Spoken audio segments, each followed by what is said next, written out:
I would say most people would see money as like like this means safety, this means security. And that's what a lot of us crave, right? So how do you go about releasing that and allowing it to flow? Like I talked about earlier, are three core wounds: abandonment, betrayal, and unworthiness. Let's say you have an abandonment wound. Someone could have a really high cash month or a big month, but the next month it'll be dipped because they'll be like, how do I make this money again? Or they have this fear the money's going to go away. Like the money will leave me. Now, if you have an abandonment wound, was your dad around? Did he leave? That could show up in your business because you are the blueprint for your life and business. So whatever lens and experience you're seeing the world through, that's what's showing up every day. So in order to break that cycle, you're going to have to go back to the root, because I'm a root cause girl. I like to get to the root, especially when it's tied to money. And so when we get back to the root, when did the person leave and how did that make you feel? And when we dig into that sense of safety being robbed from you, in the sense, I'm choosy of my words because we don't want to be in a victim mindset. But let's say at the time it was a very traumatic experience and that person's gone. You need to go back and reparent yourself from that root, because I can tell you from that moment and every moment on further, you have a whole history and data of abandonment from relationships, from everything. So I feel like don't go digging. I would carry a money journal with you. I call it a trigger journal. In my book, I talk about a trigger journal, but also a money journal. I was going to Starbucks and I stopped drinking coffee years ago and I started drinking matcha. And I remember the first time I bought it was only 80 cents. And when I was going there, I thought I like won the lottery because I love discounts and deals. Like, don't get me wrong. I'm going to pay full price for my Louis Vuitton and my G-Wagon and everything else. But give a girl a deal and I'm all there. I was like, this is amazing. But then Starbucks caught on that people were drinking matcha with, it was 4 scoops of matcha with water. That was it. They wanted their money. So as I was going through this process, I it went to $3 and something cents and I freaked out on the people. I was like, how dare you charge me this much? Nothing has changed with this. I wanted to call the managers. Well, it went up again. It went up again in price. And then I remember one day, it was in 2020, I was going there because I said, well, we all could do was just go to Starbucks. Remember that? And I was in line and I was like, you know what, Shamina, today we're going to just order this like the wealthy woman that you are. Stop being so triggered. Why do you get so upset? Because they'd raised the price again. And I went to the window and I said, okay, I'm paying this as a wealthy woman as I am. Paid it. I was like, okay, this is safe. This is fine. We ended up paying for the car behind me, the car behind that. My kids were like, oh, this is so fun. I feel like Oprah. Tipped them $20. As I'm pulling out of the lot, I hit the light, 10,000 hits my Stripe account. I was like, what? I love that. Like immediate. And I was like, how much of my money has been tied up with me feeling betrayed? This is the other core wound, by Starbucks. But was I really being betrayed by Starbucks, or was it the betrayal wound that was leading me to be betrayed, feeling betrayed? And so I had this dominant betrayal wound, but what it was doing was every time I went to Starbucks, it was being triggered. And instead of getting angry at a corporation who was allowed a business to raise their pricing, I went and dug in and found out like, why? Well, my father betrayed me and I had other stories of betrayal. I had to go work on them. And as I did, the funds just kept coming in and kept coming in.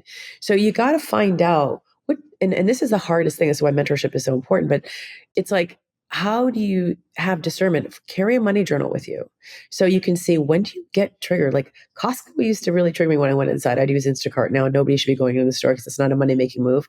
But like maybe tipping, maybe there's certain services where you're just like, I don't want to.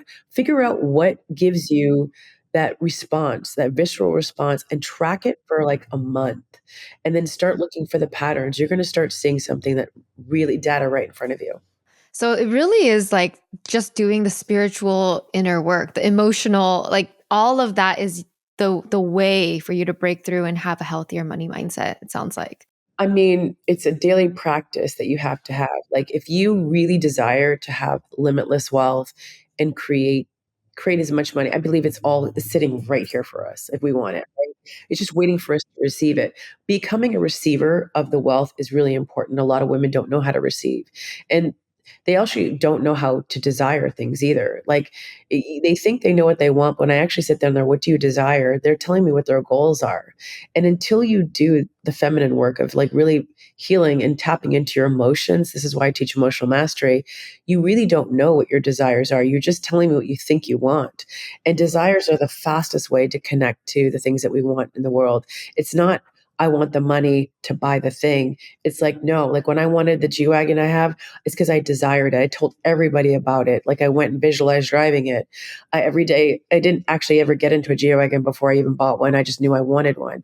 I saw another woman with success and I'm like, if she can, I can. That's an abundant way of thinking instead of, well, if she has it, her husband probably paid for it. Like you have to really get into that state of being and really feel into it. Neville Goddard talks about feeling is the secret. And a lot of people, when they're in that masculine, they are not tapped into their emotions. So they cannot even feel to create.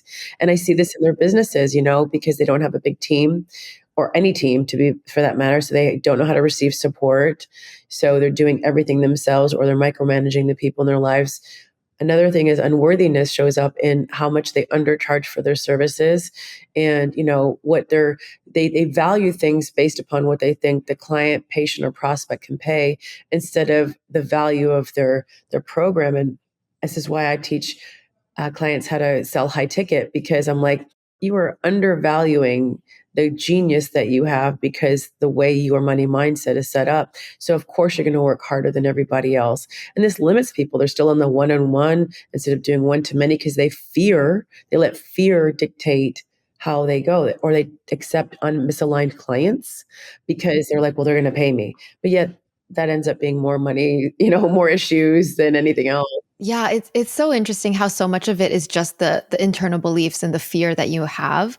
You talked about it's a daily practice. So what are the things that have helped you or the women that you work with in those daily practices? Is it like abundance affirmations or like what are the practical things? Affirmations all day long. Like, I mean, I have on my phone, they still pop up from like 15 years ago where I still have, I get paid for my gifts. I would start putting them everywhere. Like on my phone, if you look at it, I don't have like my kids on here. I have my future on here. I love it. Like, I have it on here. When I wanted the G Wagon, it was on here. I'm a millionaire, it's on here. Every day you pick up your phone, like what, 50, 60 times.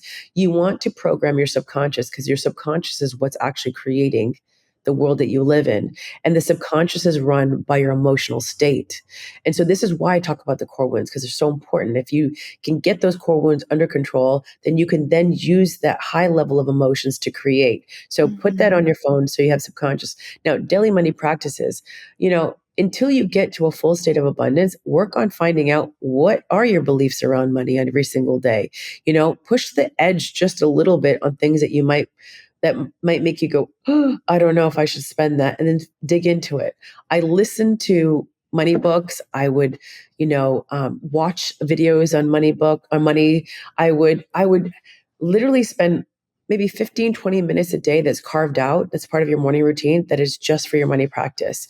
Because if you desire to become the most limitless person that you want to be in a state of abundance, then you've got to make reps around it, right? It's like going to the gym. You've got to work out the same thing with a beautiful wealth consciousness practice.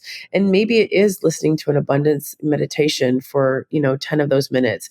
One thing I love doing before is I would make an audio of my future self and that wealthy millionaire version of me, like, who is she? How does she wake up? Who is she talking to? What kind of people is she surrounded by? What restaurants is she going to? And it's an audio of you speaking as if you're that person? Is Yeah. that how it is? Oh, I love that. So I went to the bank yesterday. I do this all the time, but I always carry lots of cash with me too. Like Uh-huh. the version of me that didn't have my purse is right here, so this is great.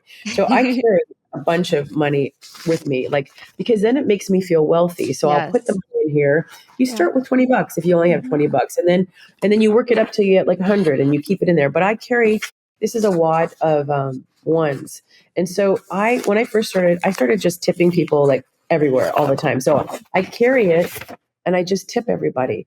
And to me, it's like that's what my millionaire version of me is doing. She's spreading the currency around. She is sharing that because she doesn't live in the lack. She's tipping every single person, like to the car wash guys, whoever, because it's like, and when people tell me I don't have cash, I'm like, I ask why, because people are afraid to carry money because it could be stolen.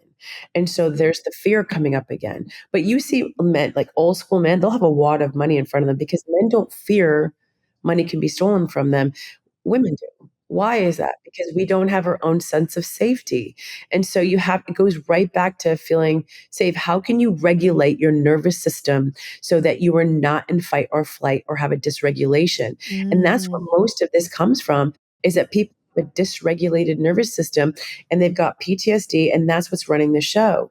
And when your neural pathways are set for fight or flight, that's how it's going to show up with your money too. Like anxiousness, like, should I make this investment? Should I spend this money? Should I do this? Because you're not coming from a calm state. You're coming from a very hyper aware state that's not actually serving you. So this is why I teach emotional mastery. I have an emotional regulation course.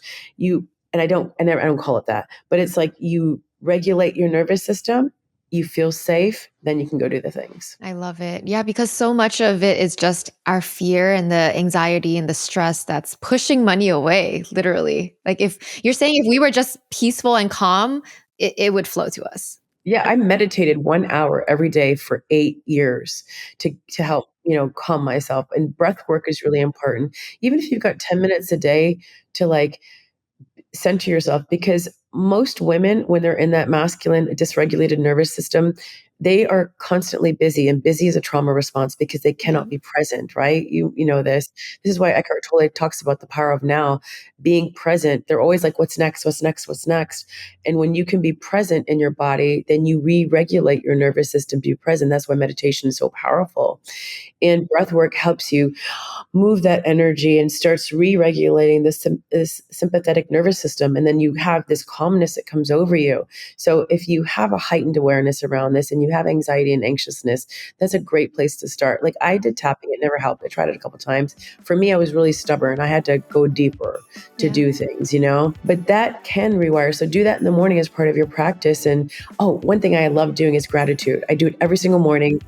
And when you get into a state of gratitude, you can't be in a state of lack. Yeah, I love that.